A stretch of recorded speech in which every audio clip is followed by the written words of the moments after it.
Three sons planned to kill their father for his $38 million fortune. The cook found out first. The father found out that night. And nobody, not the sons, not the attorneys, not the financial advisors who had managed the Gaines estate for 2 decades, saw what came next. Not even close. Walter Gaines was the kind of man who had survived poverty, survived loss, survived 50 years of the kind of financial risk that breaks most people before it rewards them. He had built something extraordinary from nothing, and he had done it with a patience and a discipline that everyone around him had observed for decades without ever fully understanding what it meant when it was pointed at you instead of at a business problem. His sons understood it on a Thursday morning in Nashville when they walked into a lawyer's conference room expecting an inheritance and found out that the 2 women sitting across the table from them, the cook who had made their father's breakfast for 31 years and the daughter she had raised on the back porch of their estate, had already received everything. Every company, every property, every account, $100,000 for each son and not a single dollar more. 3 men who had planned a murder received the wage of what they actually were. 2 women who had never planned anything except showing up with integrity every day received everything else. Walter Gaines called it his estate plan. I call it the coldest, cleanest, most perfectly delivered act of justice I have ever come across. And I'm going to tell you exactly how he did it. Before we go any further into this story, we want to hear from you. Let us know in the comments where you are watching from. We would love to hear from you. And do not forget to hit that subscribe button so you never miss any of our upcoming videos here on Tales of Mindora. Walter James Gaines was born in 1948 in Macon, Georgia, the second of 4 children, in a house so small that he once told an interviewer the living room doubled as a bedroom and the kitchen doubled as everything else. His father, Earl Gaines, worked at a textile mill 6 days a week and came home on Sunday smelling of machine oil and exhaustion.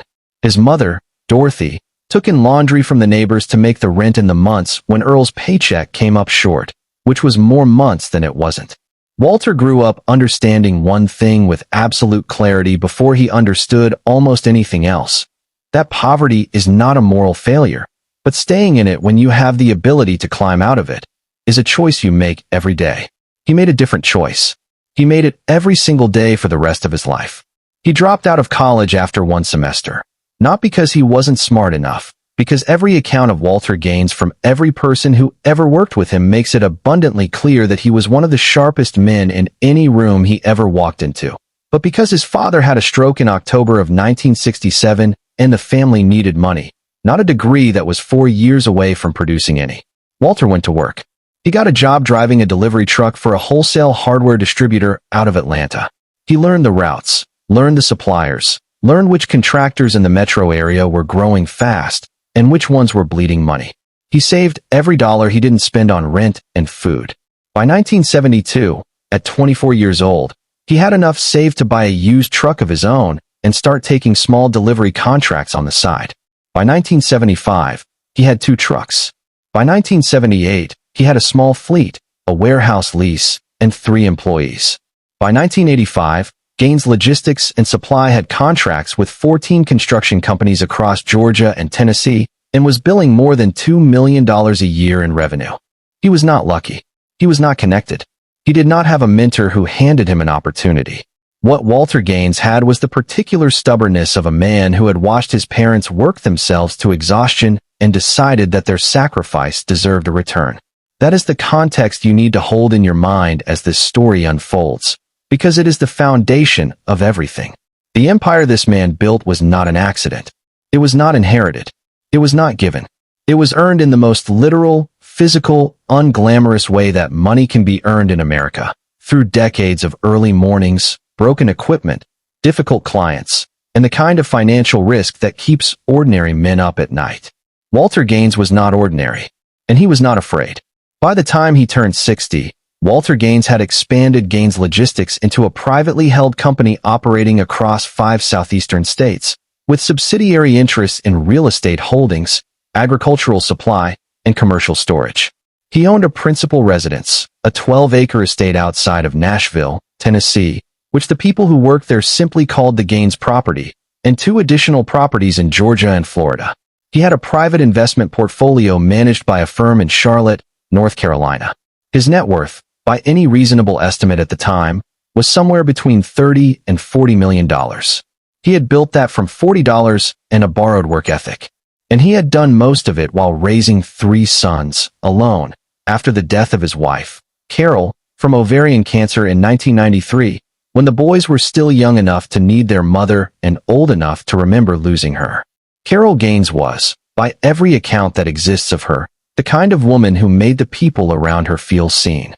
She was not loud about her warmth. She was precise about it. She remembered the names of the children of Walter's employees. She sent handwritten notes when people lost someone. She made the Gaines property feel like a home rather than a monument to wealth, which is harder than it sounds when a property is that large. When she died, Walter grieved in the way that certain men grieve, by going quiet and going to work. He did not remarry. He did not date, as far as anyone who knew him could observe. He channeled everything that had been tenderness in his marriage into building something larger, and told himself, and told his boys when they asked, that the building was for them. That all of it was for them. That is the part of this story that is genuinely heartbreaking if you sit with it long enough. Walter Gaines spent the second half of his working life adding square footage to a legacy that was already large enough, because he believed he was building it for his sons. He believed, in the particular way that self-made men often believe it, that the greatest gift he could give his children was the thing he had spent his life creating. He did not fully consider, until it was almost too late, that the size of what he was building might be precisely what was making his sons into the men they were becoming. The eldest son was Richard Gaines, 49 years old at the time this story reaches its crisis point. Richard was the one who looked most like Walter. Same broad jaw, same focused eyes, same way of standing in a room like he had already assessed every exit. He had a business degree from Vanderbilt, an MBA from Duke, and he had been sitting on the boards of 2 of Walter's subsidiary companies for the better part of a decade. On the surface, Richard Gaines was the crown prince of an empire waiting to be passed down. He was polished. He was present. He showed up to every quarterly meeting, remembered every board member's name, called his father every Sunday, and presented himself as the responsible heir that every wealthy patriarch dreams of having.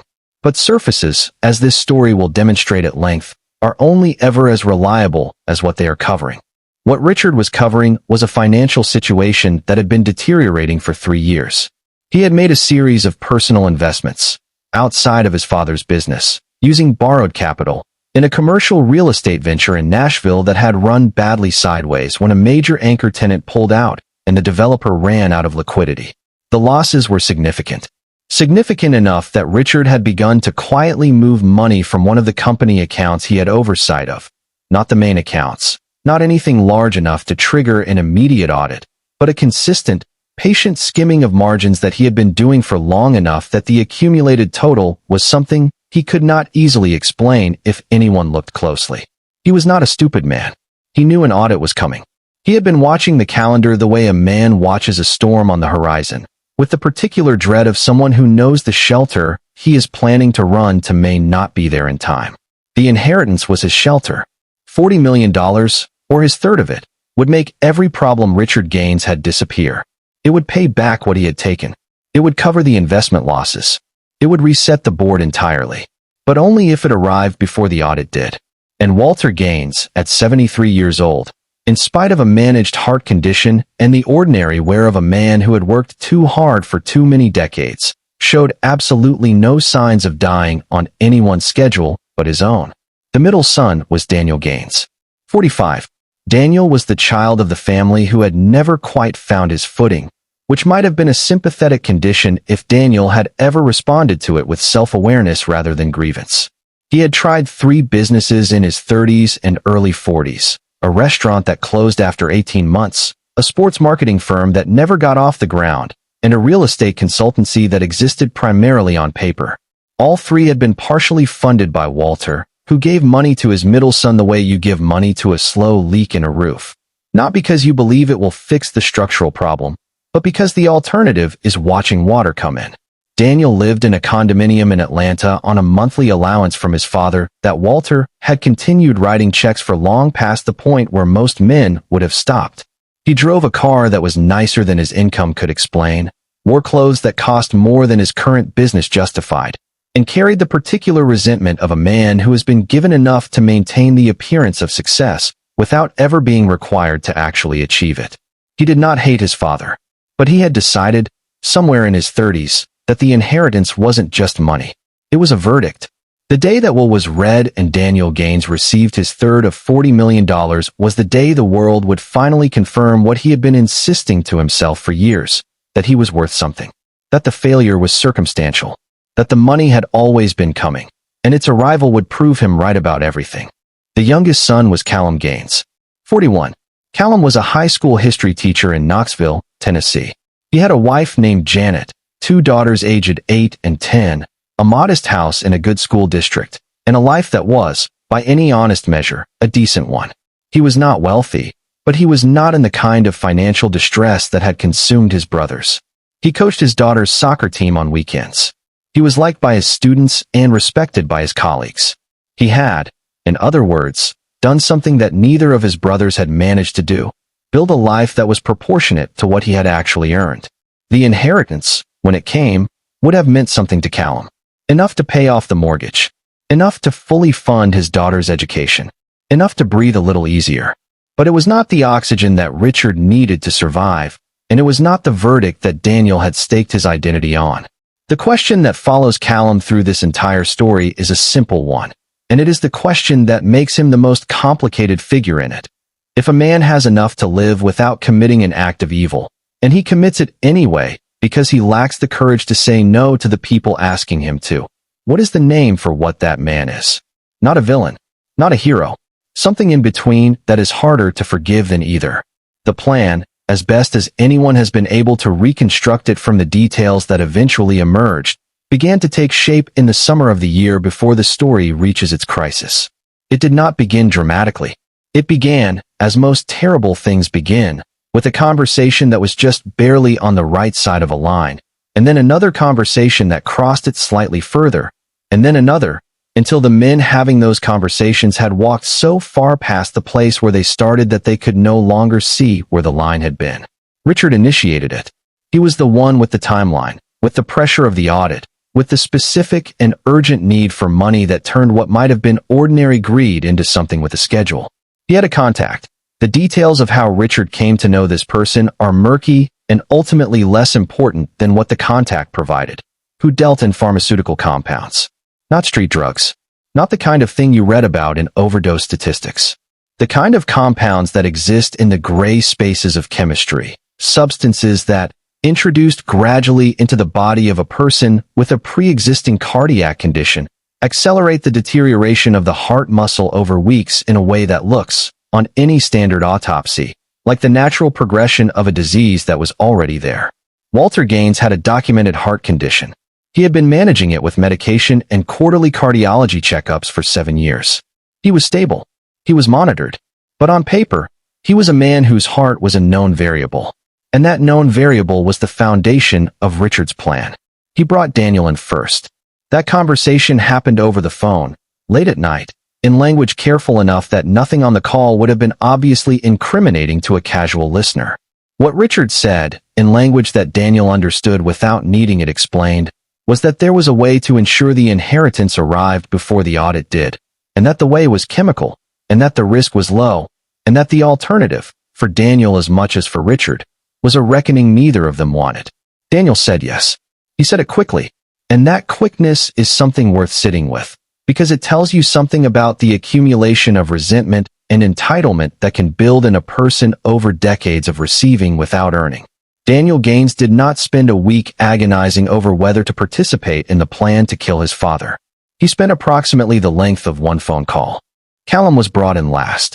Richard called him on a Friday and told him there was a family meeting the following Saturday morning at the lake house, a property Walter owned on a private lake 40 minutes outside Nashville, where the three brothers had spent summers as children fishing and swimming and doing the ordinary things that children of wealthy men do in the summer when their father is building something too important to take much time away from. Callum drove to the lake house on Saturday morning, not knowing what the meeting was about. By the time he drove home 4 hours later, he knew. He knew everything. He knew about the compound. He knew about the capsules. He knew about the plan to introduce the substance into Walter's medication over 4 to 6 weeks. He knew that Richard had already obtained what was needed. He knew that Daniel was already committed. And he knew, as he drove home on that Saturday afternoon and Janet asked him how the meeting went, and he said fine, just family stuff, that he was now a part of something he could not claim ignorance of. He had not said yes with the enthusiasm Daniel had. He had said yes the way frightened, weak people say yes to things they know are wrong, by saying nothing at all, and allowing his silence to be counted as agreement. Now here is where this story requires you to understand something about the Gaines property that the sons had never given much thought to, because it was the kind of thing that people of a certain class tend not to notice. Large estates, the working ones, the lived-in ones, do not run themselves. They run because of the people who maintain them. And the Gaines property had been running, for 31 years, because of a woman named Gloria Hayes. Gloria Hayes had come to work at the Gaines property in 1993. She had been 28 years old, recently widowed after her husband Marcus died of a heart attack that no one saw coming, and left with a 5-year-old daughter named Diane and a financial situation that was, to use the plainest possible language, desperate. She had gotten the job through a domestic staffing agency in Nashville. The position was cook and household manager for a family of 4, a widower and 3 young sons, on a 12-acre property outside the city. The pay was adequate.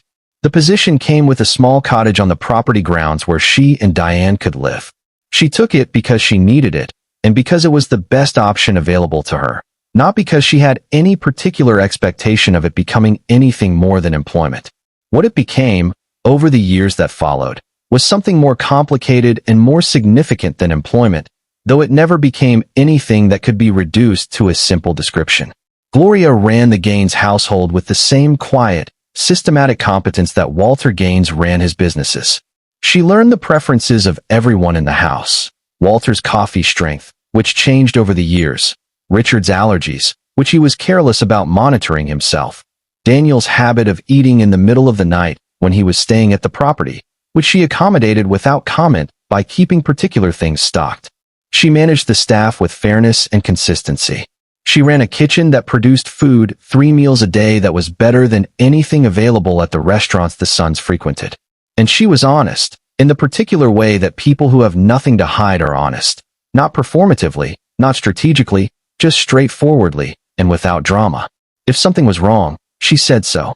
If something needed attention, she flagged it.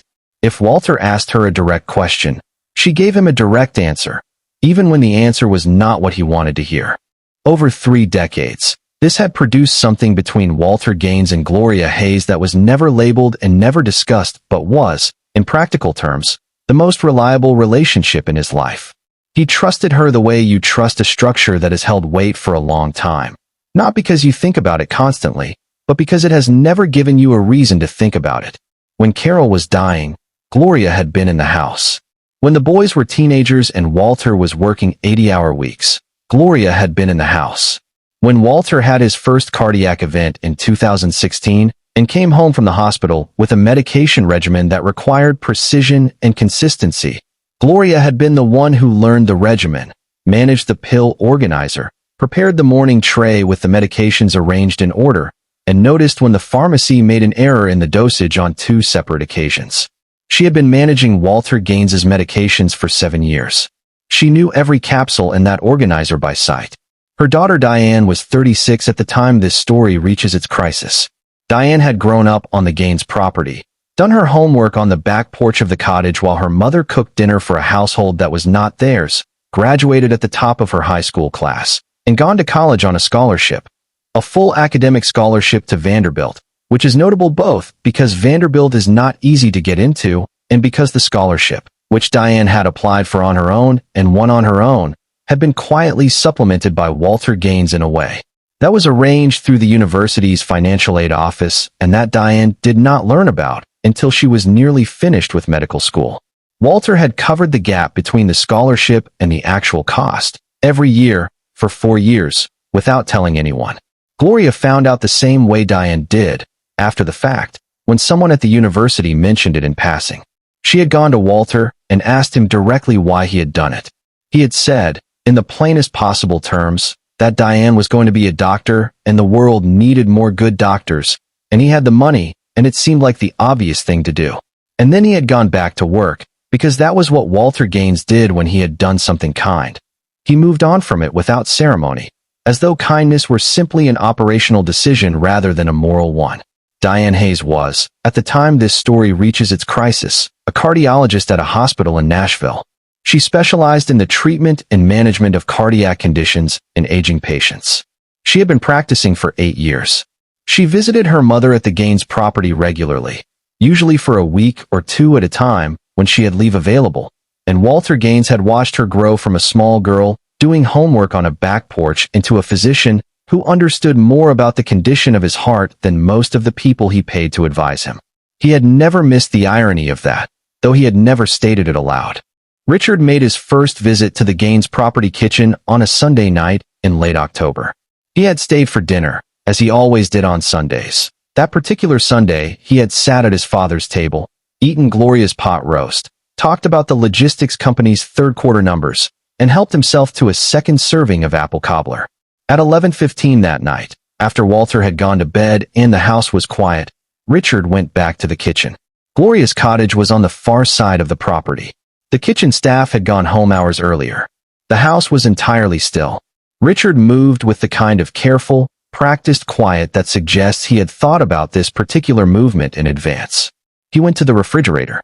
He found the medication tray that Gloria prepared each evening, the pill organizer for the following morning, already arranged, Walter's first-of-the-day medications in the Tuesday compartment. He opened the compartment. He made 3 substitutions. He closed the organizer. He returned it to the tray. He left the kitchen the way he had entered it, quietly, and drove home. Gloria Hayes was awake. She had not been in the kitchen when Richard came back to it, but she had been awake in her cottage, a light sleeper since Marcus died, always had been, and she had heard a vehicle on the property driveway at an hour when no vehicle should have been arriving, and then the sound of a door. She had looked out her window. She had recognized Richard's car. She had thought nothing of it immediately. Richard sometimes forgot things at the house and came back for them, and had gone back to her reading. But the next morning, when she retrieved the medication tray from the refrigerator and began preparing Walter's breakfast, something stopped her. It was small. The kind of small that most people would have walked past entirely, because most people do not handle the same medication every morning for 7 years until they know the physical characteristics of each capsule the way a craftsman knows the tools in their workshop. 3 of the capsules in the Tuesday compartment were fractionally different. Not obviously different. Not different in a way you could describe easily to someone who had not spent 7 years looking at the same capsules every morning. Just different enough that Gloria's hands stopped moving and her eyes stayed on the organizer for a long time before she did anything else. She did not panic. She did not immediately go to Walter. She stood in that kitchen and thought carefully, the way people who have managed large, complicated households for 30 years think, methodically, without rushing to a conclusion. She thought about Richard's car on the driveway the night before. She thought about the odd fractional difference in 3 capsules. She thought about the fact that Walter's heart condition was documented and monitored and known to everyone who had ever spent any time in this house. She thought about what it would mean to be wrong about what she was now thinking and what it would mean to be right. Then she put the medication tray back in the refrigerator, exactly as she had found it. She did not give Walter those capsules. She told him his pharmacy had called about a minor dispensing issue and that she would get the replacement that morning, which bought her the time she needed. And at 11 o'clock that night, after dinner, after the household had settled, after she had been sitting with what she knew for approximately 15 hours, she walked across the property, up to the main house, and knocked on the door of Walter's study. He answered in 40 seconds, which told her he had not been asleep. He opened the door, looked at her, and said nothing, which was the particular conversational style of a man who has learned over decades that the fastest way to get information is to leave space for it. Gloria told him everything she had observed. The car, the timing, the capsules, the difference she had noticed. She told him without drama, without accusation, with the same precise, factual delivery that she would have used to tell him about a problem with a vendor or an issue with the property. When she finished, Walter was quiet for a long time. His face, she said later, did not show what she had expected. Not shock, not disbelief, not the particular devastation of a man hearing something terrible for the first time. What his face showed was something older than that and harder. The look of a man confirming something he had already, in some quiet corner of himself, begun to suspect. He thanked her. He asked her 2 questions. Had she touched the capsules, and had anyone seen her in the kitchen the previous night? The answer to both was no. Then he went to his desk, opened the bottom drawer, and took out a phone that Gloria had never seen before. He made a short call, hung up, turned to her, and said, "I need your help with what comes next. But it is not going to be what you are expecting." The man Walter called was named Frank Brennan. Brennan had worked as a private investigator for 14 years, the first 4 of them as a detective with the Metro Nashville Police Department, and the last 10 independently, with a client list that was small and private, and included Walter Gaines among the half-dozen men he had worked with long enough that they trusted him with things they did not share with their attorneys. Brennan arrived at the property the following evening. He left with the medication tray, with Walter's instructions, and with a thorough briefing on everything Gloria had observed and everything Walter had begun to piece together over the preceding weeks. Because here is something the story requires you to understand. This was not the first signal Walter had received. It was the first tangible, physical evidence. But it was not the first signal. There had been phone calls. 2 instances in the past 4 months where Walter had picked up an extension in the house while a call was already in progress and heard fragments of conversations between Richard and Daniel that had been too careful, too vague, too deliberate in their vagueness. There had been a change in the way Daniel had been asking questions about the will. The specific language of the questions, the way Daniel had started framing certain inquiries about estate structure and asset valuation in ways that felt less like curiosity and more like planning. And there had been Callum, who had called Walter on a Sunday 6 weeks before Gloria came to his study, out of cycle, not the usual Sunday call, and had said almost nothing of substance for 15 minutes in a way that felt like a man calling to confirm something rather than to say something. Walter had noted all of it. He was the kind of man who noted things. He had not yet concluded. But Gloria's discovery gave him what he needed to stop noting and start acting. Brennan ran a full forensic analysis on the capsules through a private laboratory in Atlanta. The results came back in 72 hours. The 3 substituted capsules contained a compound, the specific chemistry of which need not concern us here beyond the fact that it was real, it was dangerous, and it was exactly the kind of substance that, introduced over 4 to 6 weeks into the system of a person with a compromised cardiac history, would produce a fatal event that any standard autopsy would attribute to natural causes. Brennan then spent the following 2 weeks building the evidentiary case around that central fact.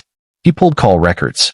He traced the shell company through which the compound had been purchased back through 2 layers of corporate structure to a credit card that Richard had used 3 times and then discarded. He documented the digital communications between Richard and Daniel, not the content, which was careful enough in its language to be deniable in isolation, but the pattern and the timing, which told a story that was not deniable when laid out sequentially. He documented Callum's presence at the lake house meeting through a toll record, a fuel purchase receipt, and a cell tower placement that put Callum's phone at the location for 3 hours and 40 minutes on the Saturday morning in question. Within 2 weeks, Brennan had assembled a file that, in his professional assessment, constituted sufficient evidence to support a criminal conspiracy charge against all 3 sons.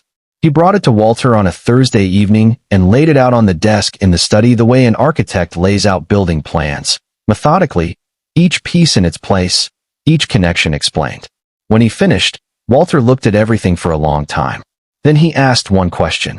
"Is this enough to put them in prison?" Brennan said yes. Walter nodded. Then he said, "Good. File it and hold it. I'm not going to the police." Brennan, who had spent 20 years watching people respond to evidence of crimes committed against them, said later that he had expected anger or grief, or at least hesitation at that moment.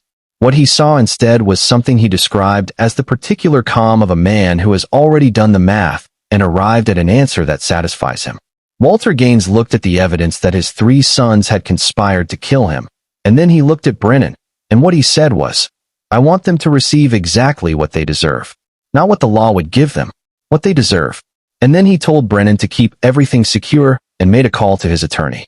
The attorney was Samuel Osei, who had been handling Walter's legal affairs for 19 years and who received a call at 8 in the evening telling him to clear his calendar for a meeting the following morning because Walter needed to restructure the entirety of his estate documents from scratch. Jose cleared the calendar. He arrived at 9 the next morning. The meeting lasted 4 hours. Walter walked him through everything. What had been discovered, what Brennan had confirmed, what Walter intended to do about it. Jose raised the obvious legal points. That Walter had grounds for criminal prosecution, that his sons had committed a serious felony, that the appropriate response from a legal standpoint was law enforcement. Walter heard all of it, acknowledged all of it, and declined. What he told Jose was this. A criminal case would take years, would be fought by expensive defense attorneys, would result in sentences that would be reduced on appeal, and would make his sons the subjects of a news story in which they could still frame themselves as victims of something. A domineering father, a misunderstood desperation, whatever narrative their lawyers constructed. What Walter wanted was something that could not be appealed, could not be reframed, and could not be reduced. He wanted the truth delivered in the only language he had ever found reliable, the language of consequence. They spent 4 hours rebuilding the estate documents from the ground up. Every company, every property, every investment account, every clause. Walter had been thinking about this, clearly, for longer than one evening. The specificity and clarity with which he directed the restructuring suggested a man who had been working through this architecture in his head for some time, perhaps since the first signals he had noted months earlier. By the end of that 4-hour meeting, the broad outline of the new will was in place. Jose spent the following week drafting the full documentation. Walter reviewed it, made 2 sets of revisions, and on a Thursday morning 6 days after the initial meeting, he sat in Jose's office and signed every document in the stack. The new will was notarized, witnessed by 2 independent witnesses who had no connection to the Gaines family or the estate, and filed with Jose's firm the same afternoon. That same evening, Walter drove home and had dinner. On Sunday, as he had done for years, his sons came to the property. He made sure Gloria had prepared the pot roast. He poured the wine himself. He asked Richard about the company's fourth-quarter projections and listened with apparent interest to everything Richard told him. He asked Daniel about a new business idea Daniel had mentioned on the previous Sunday call and asked 3 or 4 follow-up questions that suggested genuine engagement with the concept. He told Callum that his daughters sounded like remarkable kids based on what Callum had described at the last dinner, and asked what grade they were in and whether the younger one had kept up with the reading program Callum had mentioned. He was warm, attentive, fully present. He laughed at the right moments. He was the father they had expected to be eulogizing within the next 6 weeks. And he had already given everything they expected to inherit to someone else. He did this for 6 Sundays. 6 Sunday dinners where Walter Gaines sat at the head of his table, in the house he had built, eating food prepared by the woman who had saved his life, and looked his sons in the eye, and gave them no indication whatsoever that anything had changed. The sons, watching their father show no signs of physical deterioration, grew confused. Richard made a second visit to the kitchen on a Sunday night in early November. Walter had replaced the original capsules after the first visit, returning them to their correct composition. He replaced them again after Richard's second visit, without comment, without confrontation, without any outward change in his demeanor. Richard, believing the dosage was simply insufficient, adjusted, and tried a third time in late November. Walter replaced them again, and smiled at the Sunday dinner table, and poured Richard another glass of wine. The sons began to relax, which was precisely what Walter needed them to do.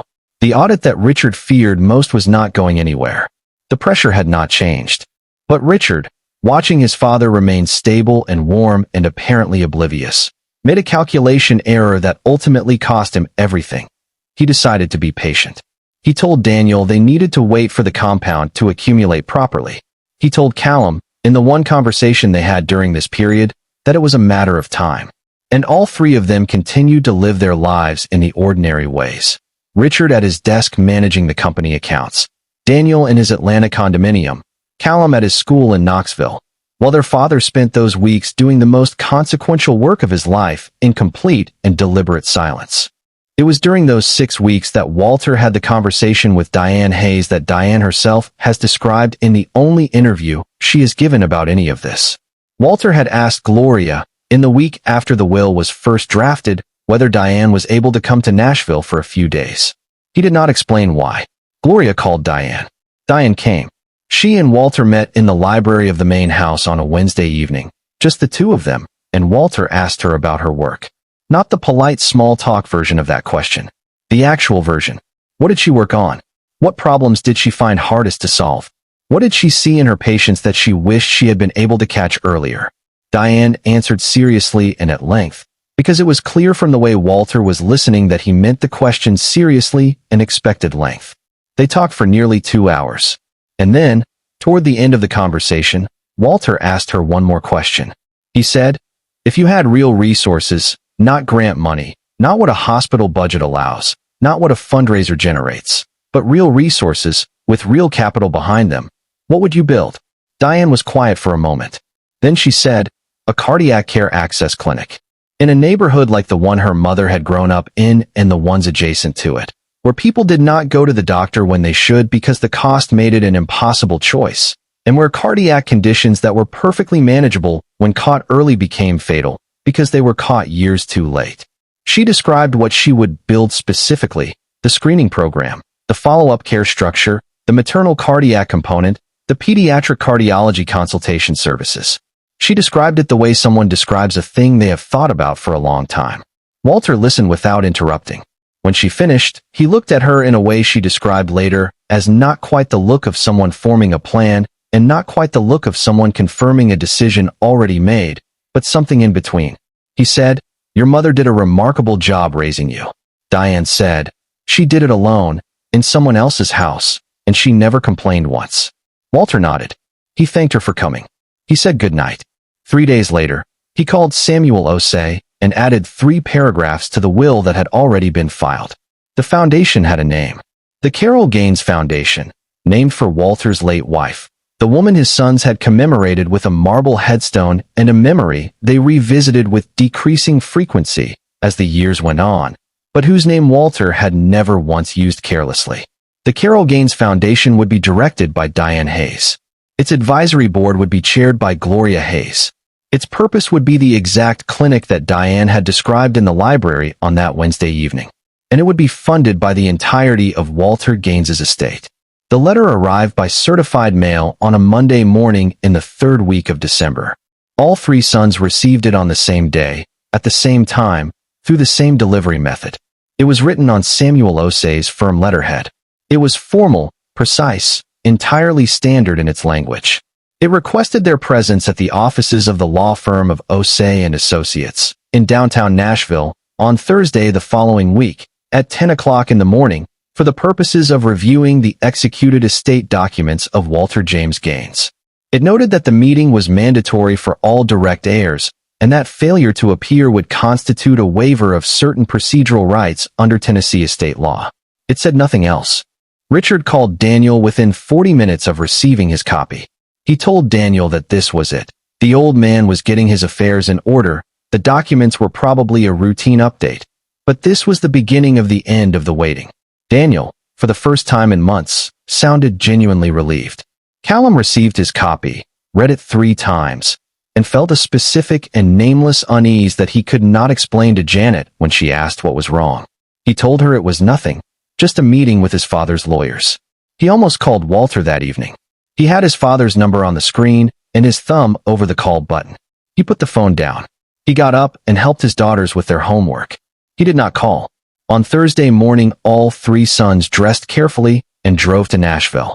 Richard arrived first, in a dark suit, unhurried, radiating the particular confidence of a man who believes he is walking into a room where the outcome has already been arranged in his favor. Daniel arrived 7 minutes later. Callum arrived last, 2 minutes before 10, and as he came through the door of the conference room he noticed, with the specific alertness of a guilty conscience, that there were already 2 women seated on the far side of the table. He recognized Gloria Hayes. He had grown up knowing Gloria Hayes. The woman beside her he had to look at twice before he placed her. Diane, Gloria's daughter, whom he had not seen in years, and who had been a child in his memory, and was now plainly a grown woman in professional dress with documents in front of her. He sat down and said nothing. Richard glanced at them and concluded witness. A formality. Daniel did not look at them at all. Samuel Osei entered the room at 10 o'clock precisely. He thanked everyone for their presence. He explained that before the estate documents were reviewed, Mr. Gaines had asked to address the room directly and was joining the meeting via a secured video connection. He gestured toward the screen on the far wall, which had been dark until that moment. And then the screen came to life. Walter Gaines was sitting in the library of the Gaines property, the same library where he had talked with Diane 3 weeks earlier. He was in a cardigan. He had a cup of tea on the table beside him. He looked, to any honest observer, exactly like what he was, a 73-year-old man in sound health, clear mind, and complete possession of himself. He looked like a man who had slept well. Richard Beaumont's jaw did not move, but something behind his eyes shifted, quickly, with the speed of a calculation going wrong, in a way that a careful observer would have noticed. Richard was a careful observer. He noticed it in himself and controlled it within 2 seconds. But those 2 seconds were enough. Walter looked at each of his sons in turn. He spent approximately 3 seconds on each face. Then he said, in the particular register of a man who has prepared what he is about to say and does not need to rush it, I want each of you to listen carefully to what Samuel is going to read. And then, when he is done, I will answer any questions that I am able to answer. He nodded to Osei. Osei opened the file. What Osei read was not a standard will recitation. It was Walter's statement, written in Walter's own voice, and it began like this. I have spent 53 years building something from nothing. I have done it through work, through sacrifice, through the kind of risk that most men are not willing to accept, and through a belief, one that I held for a long time without ever seriously questioning it, that the people I was building it for were the people sitting in this room today. I no longer hold that belief. The reasons I no longer hold that belief are known to each of you, in varying degrees, and do not require me to elaborate at length. I will say only this. I know what was planned. I know when it was planned, where it was planned, by whom it was planned, and I know the degree to which each of you participated. I have documentation that is complete, professionally assembled, and currently in the custody of my attorney, with instructions for its disposition in the event that any of the terms of this estate are contested. Osei continued reading. The statement described each bequest with the precision of a man who had thought carefully about the difference between what was deserved and what was punitive, and had decided that the most honest thing he could do was deliver the former without crossing into the latter. To Richard James Gaines, the sum of $100,000, to be paid in a single cash disbursement within 30 days of this reading. No additional assets. No company interests. No real property. The restructuring of the Gaines Logistics subsidiary boards, which has already been completed and is not subject to revision, will proceed as documented. The pending financial audit of the subsidiary accounts, which was not initiated by this office and is not within the scope of this will to influence, will proceed on its original schedule. Richard did not move. To Daniel Marcus Gaines, the sum of $100,000, to be paid on the same terms as the bequest to Richard. All monthly allowance arrangements previously in effect are terminated as of the date of this signing and will not be honored beyond that date regardless of when this document is read. Daniel's hands, which had been resting on the table with apparent calm, went flat. Both palms flat on the table surface. A small, involuntary pressing down, as if he needed something solid. To Callum Edward Gaines, the same amount, on the same terms. I want to be precise and fair in what I say about Callum, because precision and fairness are what he did not extend to me. He did not conceive of what was planned. He did not participate in its execution. I believe, and this belief is not nothing, that he experienced genuine moral distress about what he was asked to be part of. But he was there. He knew. He said nothing to me. He had every opportunity to say something to me, and on at least one occasion I believe he came close to doing so. He chose not to. A man who knows that harm is being planned against someone he loves and stays silent is not a bystander. He is a participant in the harm. I want Callum to carry that understanding forward. It is the most useful thing I can give him. The remainder of my estate, the Gaines property and all structures thereon, the full asset portfolio of Gaines Logistics and Supply, and all subsidiary interests, the investment accounts held at the firm in Charlotte, the Florida and Georgia properties, the private art collection, and all other assets not specifically addressed in this document. I am transferring in their entirety to a newly established private foundation registered in the state of Tennessee. The foundation is to be called the Carol Gaines Foundation, in honor of my late wife. Its founding director and chief executive will be Diane Hayes. Its advisory board will be chaired by Gloria Hayes, who served this household for 31 years with a loyalty and a decency that puts to shame every member of the blood family she served alongside. The foundation's mission is community cardiac care access, with a particular focus on populations for whom preventive cardiac medicine has historically been financially inaccessible. The specific programmatic vision for the foundation was provided by its founding director, and I endorse it completely and without reservation. I want to close by saying something directly to my sons, not through the language of legal documents, but in my own voice. I am not a man who asks for sympathy, and I am not offering it to any of you. I built what I built because I believed in it, and I have given it where I have given it because I believe in that too. The people in this room who deserve what I spent my life creating are sitting on the side of the table that does not carry my name. I spent a long time being proud of the wrong thing. I was proud of what I had built. I should have been proud of who had helped me maintain it. I see that clearly now. I hope, eventually, each of you sees something clearly too. It will not change anything in this document, but it might change something in you, which is the only place anything was ever going to change anyway. Jose closed the file. The room was completely silent. Walter's image remained on the screen, still and unhurried, looking at each of his sons in the way that a man looks at something he has decided he is finished with. Richard's calculation behind his eyes was running again. The attorney, the documentation, the contest, the probability of success, and landing, clearly, on a number he did not like. He opened his mouth. Callum looked up from his hands and looked at the screen. At Walter, he said, quietly, in the way that people say things they have been holding for a long time. Dad. I'm sorry. Walter looked at his youngest son on the screen for a moment that lasted long enough to be its own kind of answer. Then he said, I know you are, Callum. I believe that. And then he said the 7 words that everyone in that room would carry with them in different ways for years afterward. He said, it does not change what it was. He reached forward. The screen went dark. Jose gathered his documents. Gloria picked up her folder, stood, and walked to the door without hurrying and without looking back. Diane followed her. The door closed behind them, and Richard Gaines and Daniel Gaines and Callum Gaines sat in a conference room in downtown Nashville in the silence of men who have received the most expensive education of their lives. The Carol Gaines Foundation opened its first community cardiac care clinic 8 months after the will reading, in a neighborhood in North Nashville that had no cardiologist within reasonable transit distance and a cardiac mortality rate nearly double the county average. The clinic offered free screening, medication management for uninsured patients, and follow-up care coordination. In its first year of operation, it served more than 3,000 patients. Diane Hayes runs it with the same precision and the same lack of ceremony that her mother used to run a kitchen. She does not give speeches about her journey. She treats patients. She hires staff. She builds the things she described in the library on a Wednesday evening. Gloria Hayes retired from her formal role as household manager 18 months after the will reading, at which point the Gaines property was transferred to the foundation's ownership and repurposed as administrative offices and a training facility for the clinic's staff development program. She serves on the advisory board and attends every monthly meeting. She still keeps a cottage on the property grounds, which the foundation offered to her in perpetuity, and she still makes the sweet potato pie that Walter Gaines said, 31 years ago, was the best he had ever tasted. Walter Gaines is still alive. He remains in Nashville.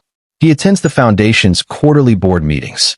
He does not speak much at those meetings, but when he does, people listen in the particular way that people listen to men who have demonstrated, by action rather than declaration, that they understand the relationship between what you build and who you build it for. Richard Gaines was the subject of a formal financial misconduct investigation that was initiated by the audit he had been trying to outrun. The legal proceedings are ongoing and not yet resolved.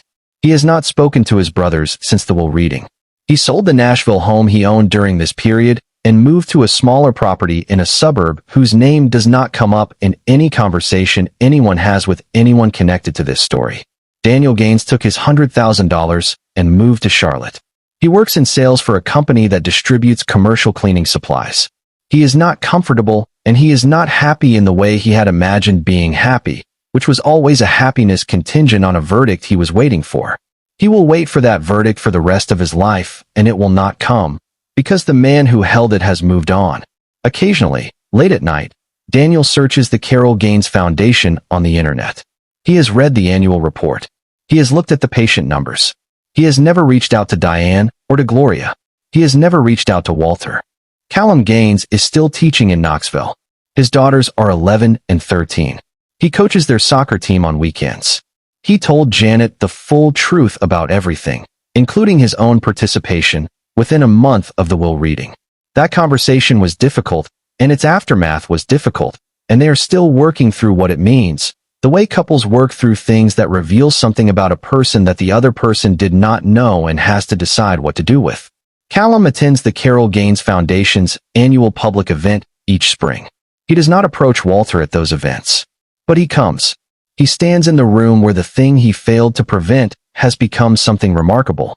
Whether that is penance or something else, only Callum knows. What is observable from the outside is simply that he comes. Every year, he comes. There is a legal principle in American estate law called the Slayer Rule. It exists in 47 states. It holds that a person who murders or attempts to murder the person whose estate they stand to inherit is disqualified from receiving that inheritance, regardless of how the will is written. The principle is a very old one. It was articulated by a New York court in 1889 in a case called Riggs versus Palmer, in which a judge wrote words that became one of the most quoted lines in American inheritance law. No one shall be permitted to profit by his own fraud or to take advantage of his own wrong. Walter Gaines did not invoke the Slayer Rule. He did not need to. He had already done something the Slayer Rule cannot do. He had not merely disqualified his sons from profiting by their wrong. He had replaced them entirely with people who had never done a single wrong thing in the $40 million worth of proximity they had occupied to his life, and had instead done the quietest, most consistent, most unglamorous version of the right thing every day for 3 decades without being asked or thanked or noticed. He did not go to a judge to make his point. He went to Samuel Osei, and he signed his name, and he moved on. That is the story. That is all of it. A man built something. 3 men who shared his name tried to take it from him before he was finished with it. A woman who had worked in his kitchen for 31 years and her daughter, who had grown up on his back porch, stopped them without knowing that was what they were doing. And the man who had built everything looked at all of these people, the ones who had planned his death and the ones who had prevented it, and he made the only honest decision available to him. He gave the thing to the people who deserved it. He gave it without ceremony. He did not make a speech about loyalty or about karma or about what goes around. He made a phone call, he signed some documents, and then he had dinner with his sons and smiled and poured the wine. Because that is what a patient, disciplined, dangerous man looks like when he has already decided what he is going to do. He looks completely ordinary, until the day he doesn't. Before we close out this story, we want to hear from you one more time. Drop a comment below and tell us what you think about Walter Gaines's decision to stay silent instead of going to the police. Was that wisdom, in your view, the controlled, patient delivery of the most precise consequence available to him? Or was there something in that silence, those 6 Sunday dinners, that crosses a line of its own? There is no clean answer to that question, which is exactly why it is worth asking. Let us know what you think. And while you are in the comments, tell us where in the world you are watching from. We are genuinely grateful for every single person who watches this channel, and hearing where you are from reminds us of how far these stories travel. If you have not subscribed to Tales of Mindora yet, please do that now. Hit the subscribe button, hit the bell, and make sure you are here for the next story.